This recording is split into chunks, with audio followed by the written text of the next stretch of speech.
วยเหลือเอ้ยผู้ทานแบ่งยาสุมีโนทางแห่งคือยาสุมีโนทางแห่งทานไปให้เหลือเก่า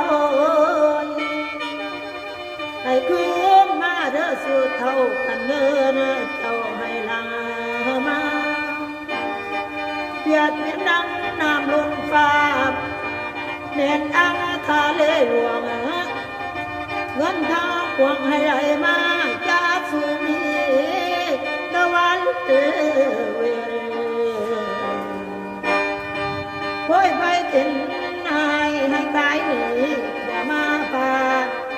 ให้สุขีเด้อขึ้นหน้าครอบครัวเจ้าให้อยู่ดีอันว่าผัวเมียเจ้าว่านี่ลูกเกิดใหม่ก็คือกัน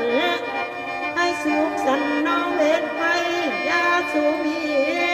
น้องมาต่อ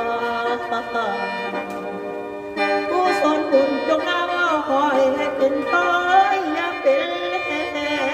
งอันน้องทำเด้อให้เลี้ยง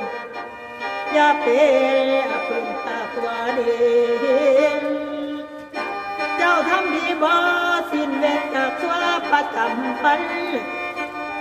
เจ้าจงมีเงินพันกันเหมือนปีโอ้ยเด้อปองลานอายุนั้นอย่ามีเจ้าอายุโด